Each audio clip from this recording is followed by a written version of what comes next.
السلام علیکم، کیسے ہیں آپ؟ تو جناب بات کرتے ہیں پاکستان اور ایران کی ممکنہ جنگ کے بارے میں، اور ایسی جنگ جو کچھ ہو بھی چکی ہے۔ تو جناب ہوا ایسے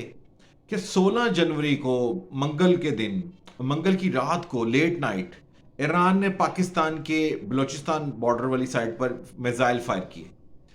اور دعویٰ کیا کہ ہم نے جیش العدل، ایک تنظیم ہے، ٹیررسٹ تنظیم، جس کے لوگوں کو ہم نے مارا۔ لیکن حقیقت میں وہاں پر دو بچے شہید ہو گئے اور دو کے تین قریب بچے زخمی ہوئے۔ اور اس کے بعد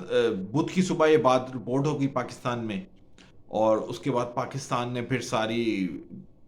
بڑا اس کے اوپر احتجاج کیا، ایرانی سفیر کو بھی یہاں سے بے دخل کیا گیا۔ تو اس کے بعد جمعرات کو، تھرسڈے کو، 2 دن بعد یعنی 48 گھنٹے میں پاکستان نے جوابی اٹیک کیا، اور اس آپریشن کا نام رکھا مرگ بر سرمچار، یعنی کہ ڈیتھ آف فائٹرز۔ کیونکہ پاکستان نے بیسیکلی ایران میں موجود، ایران کے بارڈر پہ موجود جو دہشت گرد تنظیمیں ہیں، بی ایل ایف اور B L A, Balochistan liberation front اور بلوچستان لبریشن آرمی، ان کے لوگوں کو وہاں پہ مارا۔ تقریباً 8-9 لوگوں کو مارا گیا، اور وہ پاکستان میں دہشت گردی میں ملوث ہے۔ پاکستان کو پہلے سے پتا تھا کہ یہ لوگ یہاں پہ چھپے ہوئے ہیں، تو اس طرح ان کو نشانہ بنایا گیا۔ اور ایران جو پہلے کے بہت خوشیاں منا رہا تھا کہ ہم نے بڑا اٹیک کر کے بڑی فتح حاصل کر لی ہے،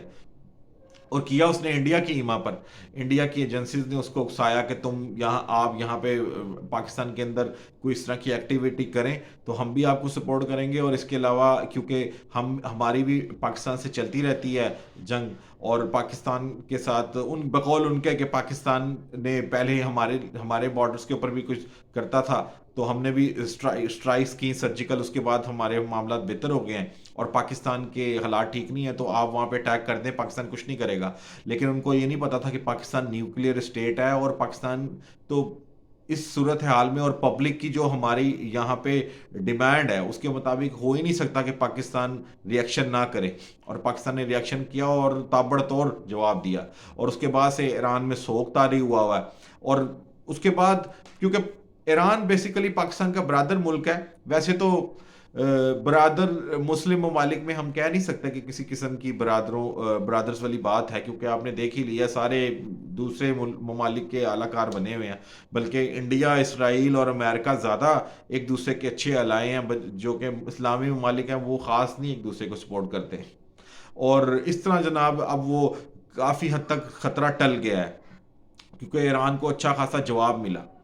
لیکن کیا یہ جنگ دوبارہ ہو سکتی ہے؟ تو یقیناً یہ جنگ دوبارہ ہو سکتی ہے اگر ایران نے دوبارہ کوئی ایسی ایکٹیویٹی کرنے کی کوشش کی، تو پاکستان اس دفعہ بالکل بھی سوچے گا نہیں اور ریٹیلیٹ کرے گا، اور جنگ بہت خطرناک ہوگی۔ دوسرا دیکھیں کہ پاکستان، انڈیا، ایران، یہ تینوں نیوکلیئر پاورز ہیں، اور اس کے ساتھ چائنا بھی ہمارے بارڈر پہ ہے، وہ بھی نیوکلیئر پاور ہے، اور افغانستان جو کہ ویسے ہی وہاں پہ بہت جنگ رہ چکی ہے، تو اس کے بڑے ایک وہاں پہ اثرات موجود ہیں۔ تو اگر یہاں پہ جنگ شروع ہو جاتی ہے پاکستان اور ایران کی، اور ایران اگر جنگ شروع کرتا ہے اور پاکستان کے ساتھ جنگ شروع ہو جاتی ہے، اور انڈیا اس کے اندر ظاہر ہے اس کو ایک انڈیا سپورٹ دے گا، تو تبھی ایران جنگ میں آئے گا، تو انڈیا بھی اس جنگ سے پیچھے نہیں رہ سکے گا، اور انڈیا کی اکنامک بہت اچھی جا رہی ہے پروگرس، اس پہ بہت بڑی رکاوٹ آ جائے گی۔ پاکستان آگے اکنامیکلی ڈاؤن جا رہا ہے، تو انڈیا کی پروگرس کے اوپر بھی بہت بڑا نشان پڑ جائے گا، جس کے لیے انڈیا کو بھی کنسرن ہونا چاہیے پاکستان کے ساتھ ساتھ، پاکستان اور ایران کے ساتھ ساتھ، کہ یہاں پہ کوئی جنگ نہ ہو۔ پہلے تو جنگ کو رکوا لیا گیا، لیکن اب جنگ اگر ہوئی تو بڑی خطرناک جنگ ہوگی، پاکستان کی اور ایران کی اگر جنگ ہوئی تو اگر ہوگی تو بہت خطرناک جنگ ہوگی، اور اس کے اثرات انڈیا تک بھی جائیں گے، اور انڈیا، ظاہر ہے انڈیا اگر ایران کو سپورٹ کرے گا تو انڈیا کے ساتھ پاکستان کی جنگ شروع ہو جائے گی، اور وہاں سے چائنا پاکستان کو سپورٹ کرے گا۔ تو یہ بہت، کیونکہ چائنا اور ایران کی بھی آپس میں ٹھیک نہیں ہے، تو یہ بہت خطرناک پس منظر پیش ہو جائے گا، یعنی کہ ایک ایسا منظر بن جائے گا جو کہ ورلڈ وار کی طرف لے جائے گا دنیا کو آگے ہی۔ غزہ میں کتنا ظلم ہو رہا ہے اور اسرائیل وہاں پہ کیا کر رہا ہے امریکہ کی سپورٹ سے، اس کے علاوہ رشیا اور یوکرین میں بھی جنگ ہو رہی ہے، تو یہ بہت ایک خطرناک پس منظر بن جائے گا۔ تو ہم سب کو یہی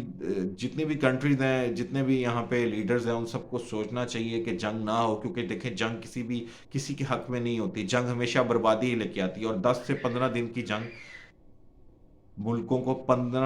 5 سے 10 سال پیچھے لے جانے کے لیے کافی ہے۔ اور ویسے بھی ایسے ڈیولپنگ کنٹریز، ہم لوگ سارے ڈیولپنگ کنٹریز ہیں جن کی ابھی کوئی خاص پروگرس بھی نہیں ہے، لوگ غریب ہیں، تو ایسی جنگیں نہیں ہونی چاہیے اور لوگوں کو اس کے اوپر احتجاج کرنا چاہیے۔ جنگ کبھی بھی کسی کے حق میں نہیں ہوتی، تو ہم دعا گو ہیں کہ پاکستان کی جنگ نہ ہو۔ پاکستان انشاءاللہ پاکستان بھی ایسی کوئی کوشش نہیں کرے گا، اور ہونی بھی نہیں چاہیے، اور دوسرے ممالک کی طرف سے بالکل نہیں ہونی چاہیے، کیونکہ اگر کوئی کرے گا حملہ اور یہ سوچے گا کہ پاکستان جواب نہیں دے گا تو یہ ممکن نہیں ہے۔ Thank you.